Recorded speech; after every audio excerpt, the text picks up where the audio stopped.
வரலாற்றை நேரியவர் தான். ஆனால் 100 ஆண்டுகளில் ஆட்சி அதிகாரத்தை கைப்பற்றவில்லை. ஆனால் கம்யூனிஸ்ட் கட்சி அழியவில்லை. உலகிலேயே 100 ஆண்டுகள் அழியாத ஒரு கட்சி இயங்குகிறது என்று சொன்னால் அது இந்திய கம்யூனிஸ்ட். அதிகாரத்திற்கு வராமல் 10-20 ஆண்டுகள் கட்சி நடத்துவது மிக கடினம். ஆனால் 100 ஆண்டுகள் இந்த கட்சியை நாங்கள் நடத்தியிருக்கிறோம். எங்கள் முன்னோர்கள் நடத்தியிருக்கிறார். பலமுறை இந்திய கம்யூனிஸ்ட் கட்சி தடை செய்யப்பட்டிருக்கிறோம். தமிழக வரலாற்றில் எந்த கட்சியும் தடையை சந்தித்ததில்லை. பிரிட்டிஷ் ஏகாதிபத்தியத்தின் தடையை நாங்கள் எதிர்கொண்டிருக்கிறோம். காங்கிரஸ் தடையை நாங்கள் எதிர்கொண்டிருக்கிறோம். அதே போன்று இந்திய அரசியல் இயக்க வரலாற்றில் இந்திய கம்யூனிஸ்ட் கட்சி போல் சதி வழக்குகளை சந்தித்த அரசியல் கட்சி இல்லை. சாதாரண ஒரு வழக்குக்கே அச்சப்படுகிற அரசியல் இயக்கங்கள் உண்டு.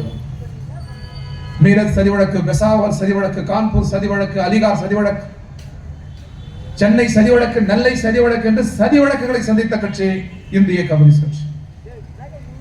நான் இப்படி சொல்கிறது பிற கட்சிகளை அவமதிக்கவில்லை, கடந்து செல்லவில்லை. நாட்டுக்கு உழைத்த அனைத்து கட்சியும் நாங்கள் மதிக்கிறோம். இந்திய வரலாற்றில் நூற்றுக்கணக்கான சதி வழக்குகளை சந்தித்து இன்றைக்கு உயிர் வாழ்கிற ஒரு கட்சியை நீங்கள் தெரிவு செய்தால் அது முதலிடத்தில் இந்திய கம்யூனிஸ்ட் கட்சி தான் இருக்கும் என்பதை நான் பதிவு செய்ய வருகிறேன். அதிகாரத்திற்கு வரவில்லை என்பதற்காக எங்களை எளிதில் கடந்து சென்று விட முடியும். 100 ஆண்டுகளில் இந்திய கம்யூனிஸ்ட் கட்சியின் சாதனை என்னவென்று கேட்கிறார். இன்றைக்கு மொழி வழி மாநிலங்கள் அமைந்திருக்கிறதே, அதற்கான முதல் குரலை நாங்கள் தான் எழுப்பினோம். நவகேரளம், விசாலாந்திரா, தமிழ்நாடு, மேற்கு வங்கம், இங்கெல்லாம் மக்களை திரட்டி மொழி வழி மாநிலம் அமைய வேண்டும் என்று முதலில் போராடிய கட்சி இந்திய கம்யூனிஸ்ட் கட்சி. மொழி வழி மாநிலம் அமைந்ததில் திராவிட முன்னேற்ற கழகத்திற்கு பங்குண்டு, பேரறிஞர் அண்ணாவிற்கு பங்குண்டு, திராவிட இயக்கங்களுக்கு பங்குண்டு.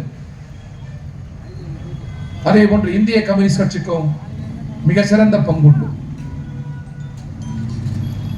இந்தியாவில் பல கட்சி இயங்கு முறைக்காக இந்திய கம்யூனிஸ்ட் கட்சி போராடியது. மவுண்ட் பேட்டன் 2 கட்சி போதும் என்றார். காங்கிரஸ் தயங்கியது. டாக்டர் அம்பேத்கர் கருத்துக்களை கேட்டார். இந்தியாவிலே ஒரு கட்சி தான் மிக துணிச்சலாக. இந்தியா பல மொழி பேசுகிற மக்களை கொண்டிருக்கிற நாடு. எனவே பல மொழி பேசுகிற மக்களை அடையாளப்படுத்துகிற பல கட்சி இயங்கு முறை இந்தியாவிற்கு தேவை. எனவே இரு கட்சி மவுண்ட் பேட்டன் சொல்வதை கேட்கக்கூடாது. இரு கட்சி இந்தியாவுக்கு பொருந்தாது. பல கட்சி ஆட்சி முறை, பல கட்சி இயங்கு முறை இந்தியாவிற்கு தேவை என்று முதலில் இந்திய மண்ணில் குரல் எழுப்பிய கட்சியும் இந்திய கம்யூனிஸ்ட் கட்சி என்பதை மிகுந்த பெருமையோடு நாங்கள் பதிவு செய்ய விரும்புகிறோம். நாட்டின் விடுதலை போரிலே ஆயுதம் தாங்கி போராடியது இந்திய கம்யூனிஸ்ட் கட்சி. அதனால் தான் பலமுறை தடை செய்யப்பட்டது. இந்திய வரலாற்றிலேயே அதிகமான கட்சி தலைவர்களும் தொண்டர்களும் தூக்கு மேடைக்கு சென்றது இந்திய கம்யூனிஸ்ட் கட்சி. நாடு கடத்தப்பட்டவர்களின் பட்டியலை எடுத்தால் அதிலும் முதலிடம் இந்திய கம்யூனிஸ்ட் கட்சி. இந்திய விடுதலை போரில் ஆயுதம் தாங்கிய போராட்டம் ஒரு திசை, அகிம்சை போர் ஒரு திசை. இந்திய கம்யூனிஸ்ட் கட்சி, கதார் இயக்கம், இந்துஸ்தான் சோசியலிஸ்ட் ராணுவ குடியரசு, பகவத் சிங்கின் நவஜவான் இயக்கம், சுபாஷ் சந்திர போஸின் இந்திய ராணுவம், இவையெல்லாம் ஆயுதம் தாங்கி போராடியது. அனைத்தும் தோற்று போனோம். மகத்தான உயிர் தியாகத்திற்கு பிறகு ஒற்றை மனிதர் உலகத்தில் வேற எந்த நாட்டிலும் நிலவாத அரசியல் திசையை இந்தியாவிற்கு அளித்தார். மகாத்மா காந்தி. அகிம்சை முறையில் இந்த நாடு விடுதலை அடைந்தது. உலகம் கண்டிராத புதிய போர் முறை, அந்த போர் முறை உலகமே வியக்கிற வகையில் இந்தியா விடுதலை போரிலே வென்றது. அப்படியானால் கம்யூனிஸ்டுகள், ஆயுதம் தாங்கி போராடியவர்கள் அந்த போர் முறையில் தோற்று போனார்கள். டைனடால் சிறையில் இருந்து ஜவஹர்லால் நேரு எழுதினார், மகாத்மா காந்தி தலைமையில் இந்திய விடுதலை போர் வெற்றி அடைந்திருக்கலாம். இந்த வெற்றிக்கே ஆயுதம் தாங்கி போராடி உயிர் தியாகம் செய்தது இந்தியாவின் வீர புதல்வர்கள் தான் மூல காரணம் என்று மகாத்மா காந்தி நேரு அவர்கள் டைனடால் சிறையில் இருந்து எழுதினார். காந்தியின் அகிம்சை போர் வெற்றிக்கே ஆயுதம் தாங்கிய போர். அந்த போர் வீரர்கள் கொடுத்த உயிர் பலி, அவர்கள் சிந்திய ரத்தம், இதான் இந்திய விடுதலை போரின் வெற்றியை உந்திய தள்ளியது என்றார். காந்தி அடைந்த வெற்றிக்கு கம்யூனிஸ்டுகள் தாங்கிய ஆயுத போர் ஒரு காரணம். பகவத்சிங்கின் ஆயுத போர் ஒரு காரணம்.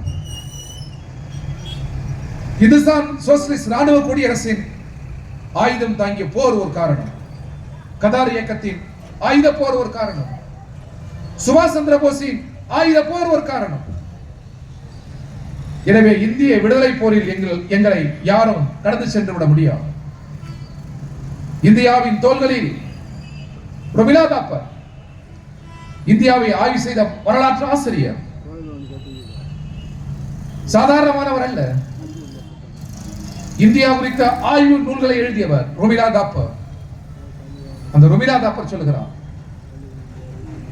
இந்திய அரசியல் இயக்கங்களில், இந்தியாவின் தோள்களில், இந்தியாவுடைய வரலாற்று தோள்களில் கம்பீரமாக அமைந்திருக்கிற சில இயக்கங்களை சொல்லலாம்.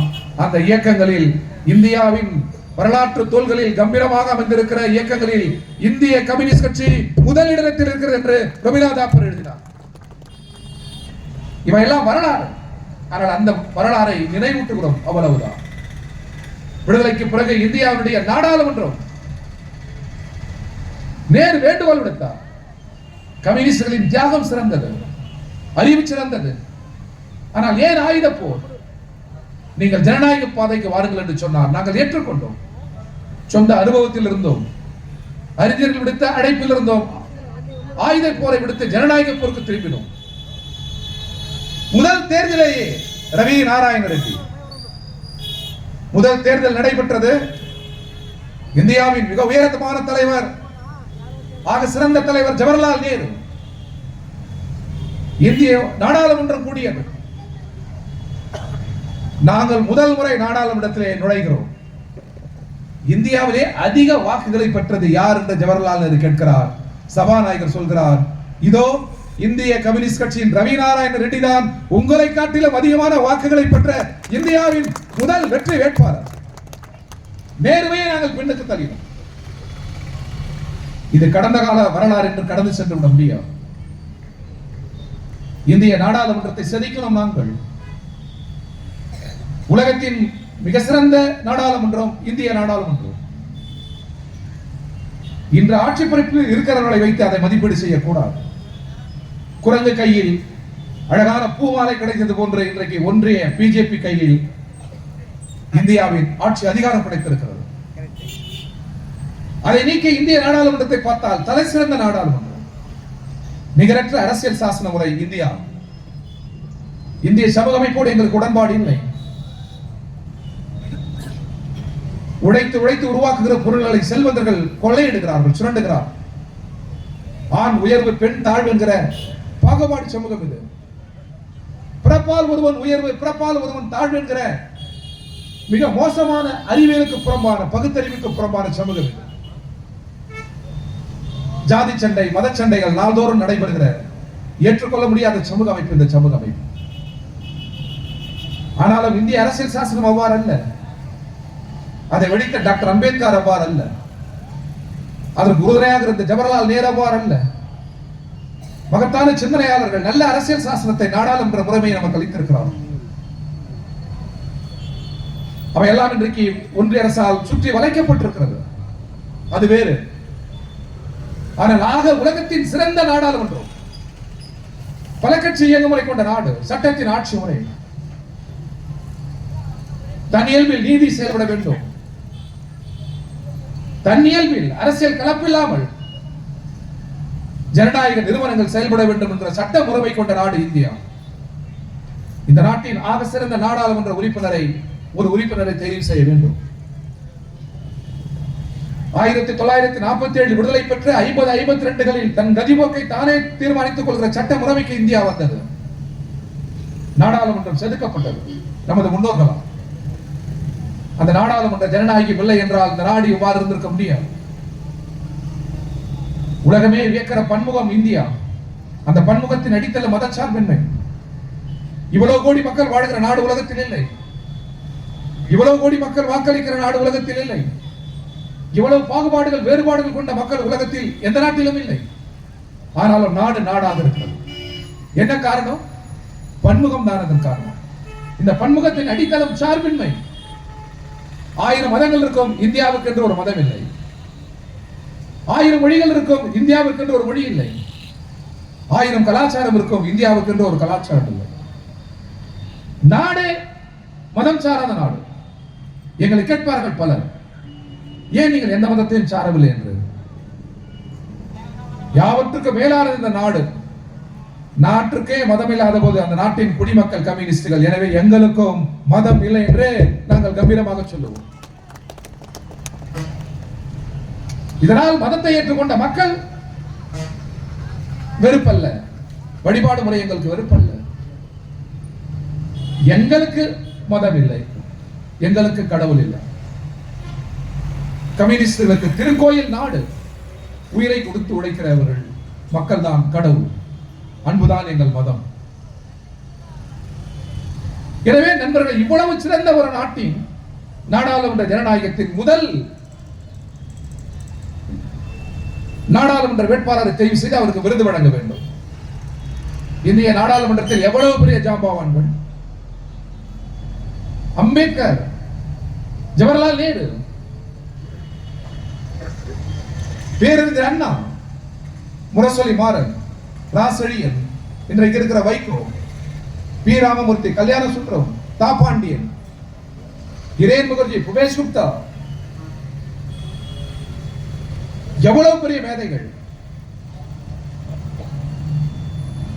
அறிவில் சிறந்தவர்கள் வீட்டில் அந்த நாடாளுமன்றத்தில் பல ஆயிரக்கணக்கானவர்களை நாடாளுமன்றம் கண்டிருக்கிறது. இதிலிருந்து முதல் ஒரு உறுப்பினரை தெரிவு செய்ய வேண்டும். அனைத்து கட்சியிலும் சிறந்த அன்பர்கள் இருக்கக்கூடும். அதிமுகவில், திமுகவில், காங்கிரஸில் இருக்கிற அரசியல் கட்சிகளில் தலை சிறந்தவர்கள் எல்லாம் நாடாளுமன்றத்தில் இருந்திருக்கிறார். அனைவரையும் மதிக்கிறோம். பல்லாயிரக்கணக்கான நாடாளுமன்ற உறுப்பினரில் ஒருவரை தெரிவு செய்து விருது வழங்க வேண்டும். உலகத்தின் பெரிய நாடாளுமன்றம் அல்லவா இந்திய நாடாளுமன்றம்.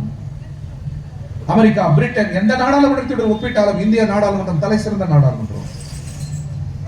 அறிஞர்கள் வீட்டிலிருந்த அந்த நாடாளுமன்றத்தில் முதல் விருதை ஒருத்தருக்கு வழங்க வேண்டும். யாருக்கு வழங்குவது?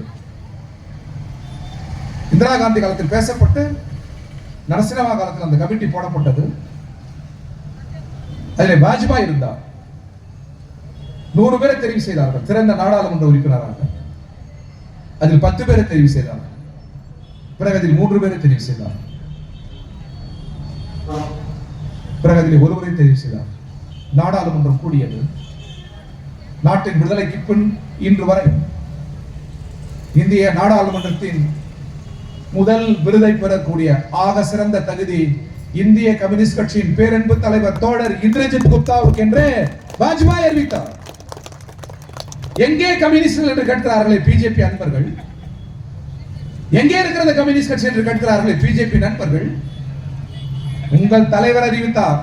இந்தியாவின் தலை சிறந்த நாடாளுமன்றத்தின் முதல் விருதை பெறுவதற்குரிய தகுதி இந்திய கம்யூனிஸ்ட் கட்சிக்கும் அதன் தலைவருக்கும் உண்டு என்று உங்கள் தலைவர் தான் அறிவித்தார். எனவே இந்திய நாடாளுமன்றத்தை செதுக்குவதில் கம்யூனிஸ்டுகள் பங்களிப்பு செய்யும். உழைப்பாளி மக்களின் உரிமை போரில், விவசாயிகளின் உரிமை போரில், மாணவர் இளைஞர்களின் உரிமை போரில் கம்யூனிஸ்டுகளின் பங்கு மகத்தானது. எங்களை ஒரு சட்டமன்ற நாடாளுமன்ற எண்ணிக்கையை வைத்து யாரோ முடிவு செய்துவிடக் கூடாது. அமர்ஜாச்சன் சொன்னார், நாடாளுமன்றத்தில் கம்யூனிஸ்டுகள் தோற்று போய்விட்டோம், கம்யூனிஸ்டுகள் இல்லாத நாடாளுமன்றம் நீதியை எளிதில் கடந்து செல்லும் என்று அவர் சொன்னார். கம்யூனிஸ்டுகள் நாடாளுமன்றத்திற்கு அவசியம் என்று சொன்னார். பல கட்சி இயக்க முறையை உயிர்ப்போடு வைத்திருப்பவர்கள் கம்யூனிஸ்ட் என்று அவர் சொன்னார். சொன்னவர் யாரோ அல்ல, அமர்ஜாச்சன், நோபல் பரிசு பெற்ற அமர்ஜாச்சன். அன்றாடம் நாடாளுமன்ற ஜனநாயகம் உயிர்ப்போடு இருப்பதற்கு கம்யூனிஸ்டுகள் பெரும் பங்கு வகிக்கிறார். இமய முதல் குமரி வரை பயணம் செய்தார். அவர்கள் 8 பேரோ 10 பேரோ 100 பேரோ 50 பேரோ 1000 பேரோ அதல்ல பிரச்சனை. அங்கே அவர்கள் கொடி பிடித்திருப்பார்கள், மக்களுக்காக முழங்குவார்கள். இது நாடு முழுவதும் இருக்கும். எப்படி என்று அவரை கேட்டபோது அவர் சொன்னார், இந்தியாவிலே அதிகமான கட்டிடங்களை கொண்டிருக்கிற கட்சி கம்யூனிஸ்டுகளின் கட்சி, இடதுசாரிகளின் கட்சி. எனவேதான் சொத்தும் அதிகம். கட்டிடம் கம்யூனிஸ்டுகளின் இருப்பை குறியிடுகிறது. அவர்கள் செயல்பாட்டை குறியிடுகிறது. எனவே அவர்கள் நாடு முழுவதும் இருக்கிறார்கள், இயங்குகிறார்கள். எனவேதான் நாடாளுமன்ற ஜனநாயக உயிர்ப்போடு இருக்கிறது. இல்லை என்றால் 5 ஆண்டுக்கு ஒரு முறை என்பது போல் அரசியலாகிவிடும். சட்டமன்ற நாடாளுமன்ற தேர்தலுக்கு மட்டும் அரசியல் கட்சிகள் தலை காட்டும். கொடிபிடிக்க தெருக்களில் ஆள் இருக்காது. எளிய மக்களின் போராட்டங்களுக்கு குரல் எழுப்ப ஆள் இருக்காது. வங்கி ஊழியர்களா அங்கே கம்யூனிஸ்ட், மின்சாரமா அங்கே கம்யூனிஸ்டுகள், சாலை விடுகிற தொழிலாளர்களா அங்கே கம்யூனிஸ்டுகள், தெரு கூட்டுகிற தொழிலாளர்களா அங்கே கம்யூனிஸ்டுகள், மாநகராட்சியில் மருந்தடிக்கிற கடநிலை தொழிலாளர்களா அங்கே கம்யூனிஸ்டுகள், ராணுவத்திற்கு ஆவடியில் இருக்கிற ராணுவ துறைக்கு தொழிற்சங்கத்திற்கு கம்யூனிஸ்ட். எனவே கம்யூனிஸ்டுகள் இல்லை என்றால் நாடாளுமன்றம் உயிர்ப்போடு இருக்காது என்று அமர்த்தியாசன் சொன்னது மிக நியாயம். எனவே நண்பர்களே, அரசியல் இன்றைக்கு வாழ்வியலை கடந்து செல்கிறது. அரசியல் கப்பால் மக்கள் நிறுத்தப்படுகிறார்கள். உரையாடல் இல்லை, கூட்டங்கள் அருகிவிட்டது, தலைவர்களுக்கும் மக்களுக்கும் இடைவெளி அதிகரித்து விட்டது. யாராக இருந்தாலும் அரசியல் தலைவர்கள் காரில் போவதுதான் விரும்புகிறார்கள். எளிய மக்களுடன் பழகுவதற்கு விருப்பமில்லை. இன்றைக்கு எளிய மக்களுக்கும் தலைவர்களுக்கும் இடைவெளி அதிகரித்த வண்ணம் இருக்கிறோம். நாடாளுமன்ற ஜனநாயகத்தில் மக்கள் தான் எஜமானர்கள், வேட்டி கட்டிய அரசியல் தலைவர்கள் அல்ல. அந்த மக்களுடன் இரண்டரை கலந்திருக்கிற கட்சிகளை நீங்கள் சீர்தூக்கி பாருங்கள். நாடாளுமன்ற சட்டமன்ற எண்ணிக்கையை வைத்தல்ல. எனவே அரசியல் உயிர்ப்புடன் இருப்பதற்கு நாங்கள் பங்காற்றுகிறோம், அரசியலில் உரையாடல் செய்கிறோம். பிரம்மாண்டமாக ஆயிரக்கணக்கில் லட்சக்கணக்கில் கூட்டம் திரள வேண்டும் என்று நாங்கள் விரும்பவில்லை. எங்களிடம் அரசியல் குறியீடு இருக்கிறது. காந்தியிடம் அரசியல் குறியீடு இருந்தது. எனவேதான் விடுதலை போரில் பல கோடி மக்கள் அவர் பின்னால் வந்தார். அரசியல் என் கணிதம் அல்ல, அரசியல் குறியீட்டு கணிதம். ஒரு நடிகர் வந்தால் பார்ப்பதற்கு பல ஆயிரம் பேர் ஓடுவார்கள். அது என் கணிதம். பலர் பல வகையில் மக்களை திரட்டுவார்கள். அது என் கணிதம். லட்சியங்களும் தத்துவங்களும் சித்தாந்தங்களும் குறியீட்டு கணிதம். எங்கே ஓடினாலும் நிறைவில் மானுடம் இந்த லட்சியத்தை நோக்கி, மகத்தான விடுதலை நோக்கி இந்த எண் கணிதத்தை கடந்து குறியீட்டு கணிதத்துக்கு வருவார்கள். அந்த குறியீட்டு கணிதத்தின் அடையாளம் தான் இந்த செங்கொடி.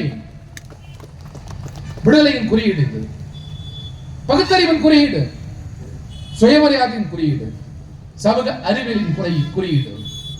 எனவேதான் நண்பர்களை, இந்த ஒரு கொடிதான் எல்லை தாண்டுகிறது. ஒரு மாநில கட்சி இன்னொரு மாநிலத்தில் ஆள்வதில்லை, அங்கே அந்த கொடி பறப்பதில்லை. ஒரு தேசிய கட்சியின் கொடி இந்தியாவை தாண்டி வேறொரு நாட்டில் பறப்பதில்லை. ஆனால் மாநிலங்களை தாண்டி, கண்டங்களை தாண்டி, மானுடம் வாழ்கிற இடத்தில் எல்லாம் பறக்கிற ஒரே கொடி இந்த செங்கொடி தான். இன்றைக்கு விஜய் வருகிறார், ஏராளமான கூட்டம் போகிறது. திருப்பதியில் அந்த கொடி பறக்குமா நான் கேட்கிறேன். இந்தியாவை ஆளுகிறோம், எங்களை அசைக்க முடியாது என்கிறார் அமித்ஷா. இந்துக்கள் அதிகம் நிறைந்திருக்கிற நேபாளத்தில் உங்கள் கொடி பறக்குமா? உலகத்தையே அடைக்க ஆளுகிற அமெரிக்கா, அந்த தென் அமெரிக்கா கண்டத்தில் அந்த கொடி பறக்குமா? இதோ சங்கத்தில் பறக்கிற இந்த கொடிதான் உலகத்தின் எல்லா திசைகளிலும் பறந்து கொண்டிருக்கிறது. மானுடம் வாழ்கிற இடத்தில் எல்லாம் பறந்து கொண்டிருக்கிறது. என்ன காரணம்? மொழிகளை கடக்கிற, ஜாதி மதங்களை கடக்கிற, தேசங்களை கடக்கிற, கண்டங்களை கடக்கிற மானுடவியல் இந்த கொள்கையில் இருக்கிறது.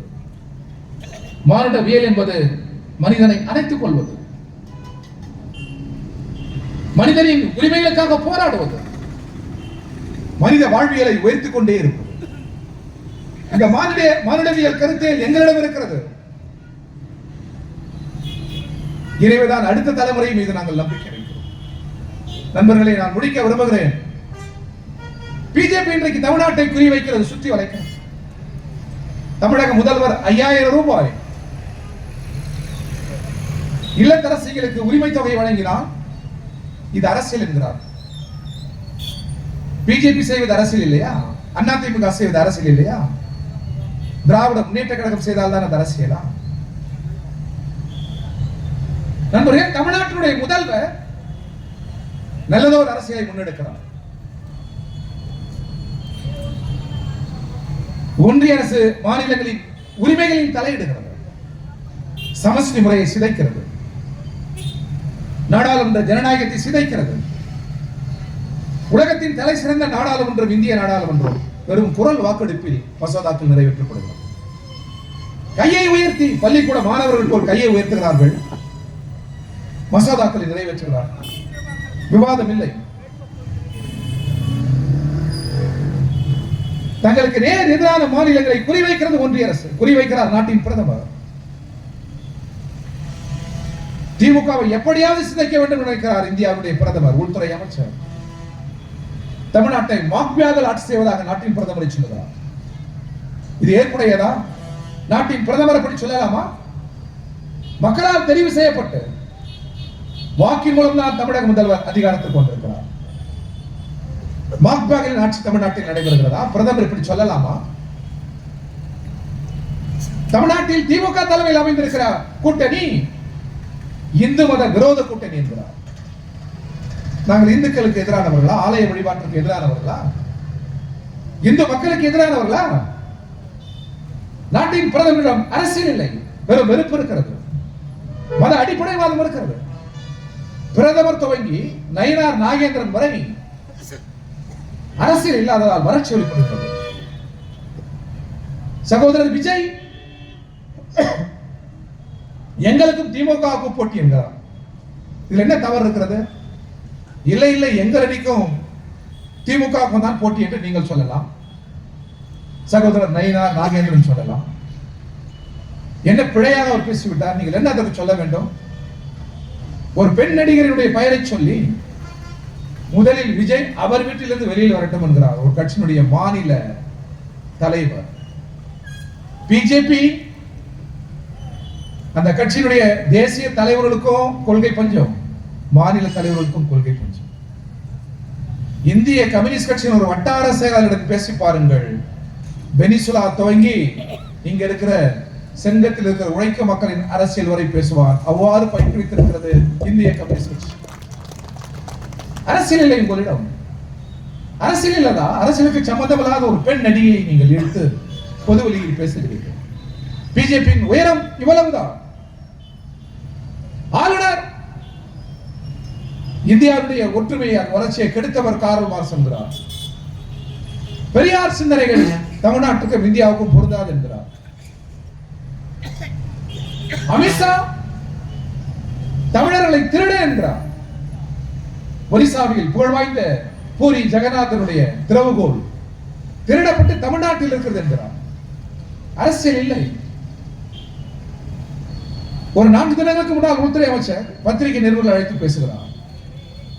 பிஜேபியின் சாதனை அவர் பட்டியலிடுகிறார். தண்டகாரண்யத்தில், ஒரிசாவில், பீகாரில் நாங்கள் கொன்ற நாக்சலின் பட்டியலை வெளியிடுகிறார். பத்திரிகையாளர்களை கூட்டி நாங்கள் இவ்வளவு அணை கட்டி இருக்கிறோம், இவ்வளவு பேருக்கு வேலை கொடுத்திருக்கிறோம், விலைவாசியை குறைத்திருக்கிறோம், மாநிலங்களுக்கு, தமிழகம் உள்ளிட்ட மாநிலங்களுக்கு நிதி கொடுத்திருக்கிறோம் என்று உள்துறை அமைச்சர் பேசலாம். ஆனால் இந்தியாவில் இருக்கிற பத்திரிகையாளரை அழைத்து உள்துறை அமைச்சர் பேசுகிறார். ஒரு மிகப்பெரிய நாட்டின் உள்துறை அமைச்சர், ராணுவத்திற்கு அவர்தான் தலைமை. அவர் சொல்லுகிறார், ஆயிரக்கணக்கான நாக்சலை நாங்கள் கொன்று விட்டோம், வருகிற 31ஆம் தேதிக்குள் நாக்சலிசத்தை இல்லாத மாநிலமாக, நாடாக மாற்றிவிட்டோம். நான் கேட்கிறேன் உள்துறை அமைச்சரை பார்த்து, நாக்சல் யார்? நாடு கடந்த பயங்கரவாதிகளா? இந்தியாவில் பிறந்த பழங்குடி மக்கள். அவர்கள் கோரிக்கைகளுக்காக போராடுகிறார்கள். அவர்கள் நிலங்களை செல்வாஜூடும் என்கிற நிலப்பரப்பு படை சூறையாடுகிறது. குடிநீர் இல்லை, மருத்துவம் இல்லை, பள்ளிக்கூடங்கள் இல்லை, நல்லாடை இல்லை, நல் உணவு இல்லை. அவர்கள் வாழ்ந்த இயற்கையை நாடு கடந்த நிறுவனங்கள் சூறையாடுகிறார். எனவே எங்கள் உரிமை என்று அவர் ஆயுதம் தூக்குகிறார்கள். ஆயுதம் தூக்க வேண்டிய நிர்பந்தத்தை அரசு தருகிறது. செல்வாஜூடும் பயங்கரவாதத்தால் அவர்கள் ஆயுதத்தை தூக்குகிறார். எனவே செல்வாஜூடத்தை தடை செய்யுங்கள் என்று உச்சநீதிமன்றம் கேட்டுக்கொண்டது. செல்வாஜூடம் தடை செய்யப்பட்டதா? நக்சல் பாதை தவறு.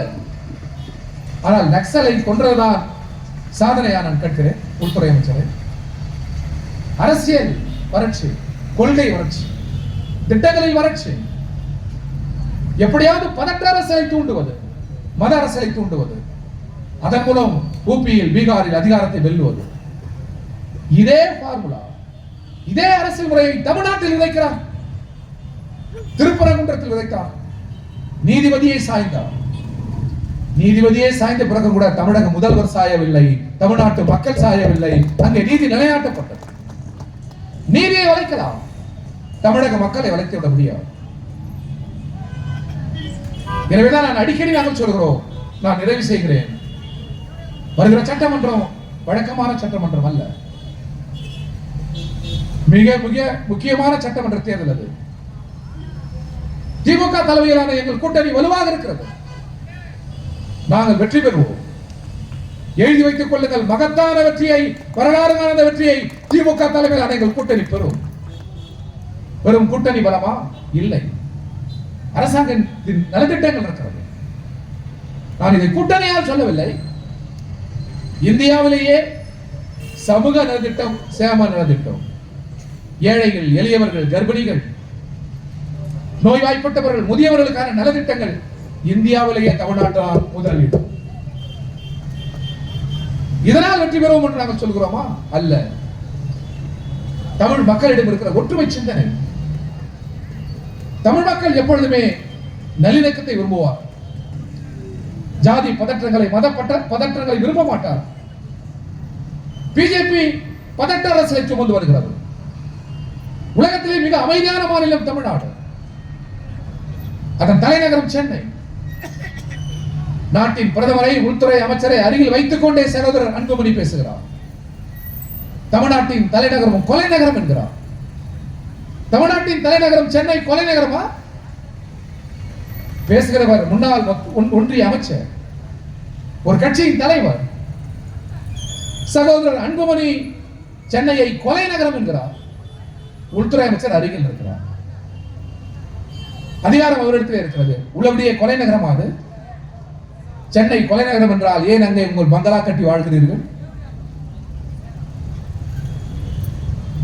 எல்லோருக்குமே, பிஜேபி தலைவர்கள் அனைவருக்குமே வறட்சி, கொள்கை வறட்சி.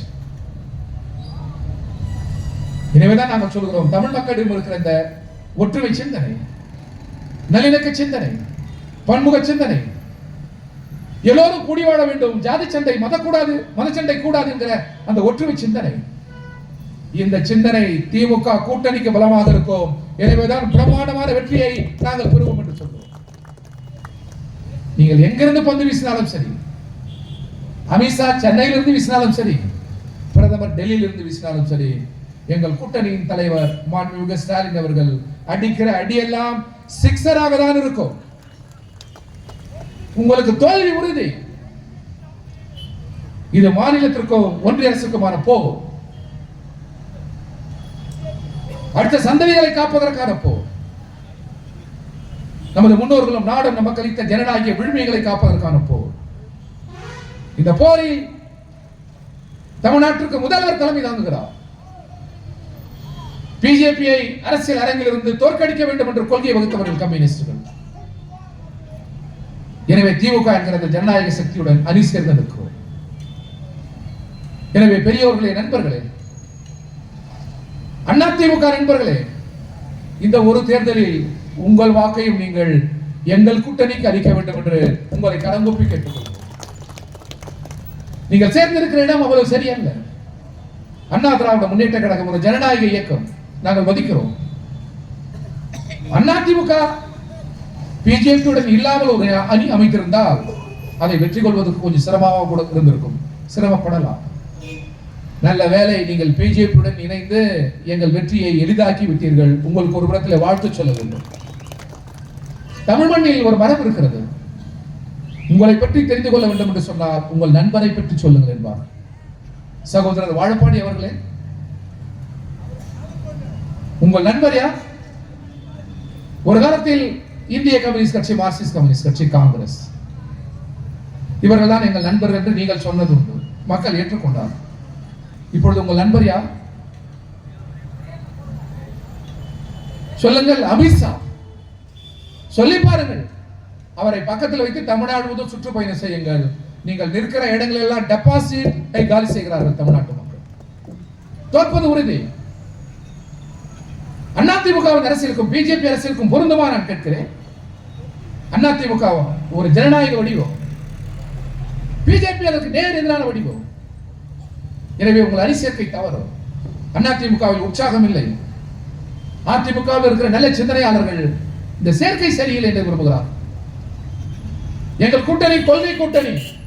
உங்கள் கூட்டணி மிரட்டப்பட்டதால் ஏற்பட்ட கூட்டணி, மிரட்டியவர்களும் மிரண்டு போனவர்கள் அமைத்திருக்கிற கூட்டணி. எனவே இந்த கூட்டணி தோற்பது உறுதி, எங்கள் கூட்டணி வெல்வது உறுதி. எனவே வருகிற சட்டமன்ற தேர்தலில் திமுக தலைமையிலான நம்முடைய கூட்டணியினுடைய வெற்றிக்கு நீங்கள் பாடுபட வேண்டும். கம்யூனிஸ்ட் கட்சியின் கிளைகள் உடனடியாக அதற்கான திட்டங்களில் ஈடுபட வேண்டும். நாடு நகரம் எல்லாம் சுற்றி திரிந்து பிஜேபி அணி சேர்ந்திருக்கிற அந்த அணியை தோற்கடிப்பதுதான் அரசியல் முதல் கடமை என்கிற அந்த கடமையாற்ற வேண்டும் என்று இந்திய கம்யூனிஸ்ட் கட்சியின் தமிழ்நாடு மாநில குழுவின் சார்பில் உங்களை கேட்டுக்கொண்டு இந்த கூட்டத்திற்கு ஏற்பாடு செய்த கட்சி கிளைக்கு, இடை கமிட்டிகளுக்கெல்லாம், குறிப்பாக மாவட்ட செயலாளருக்கு, மாவட்ட குழுவிற்கு வாழ்த்துக்களை, பாராட்டுக்களை சொல்லி விடைபெறுகிறேன். நன்றி, வணக்கம்.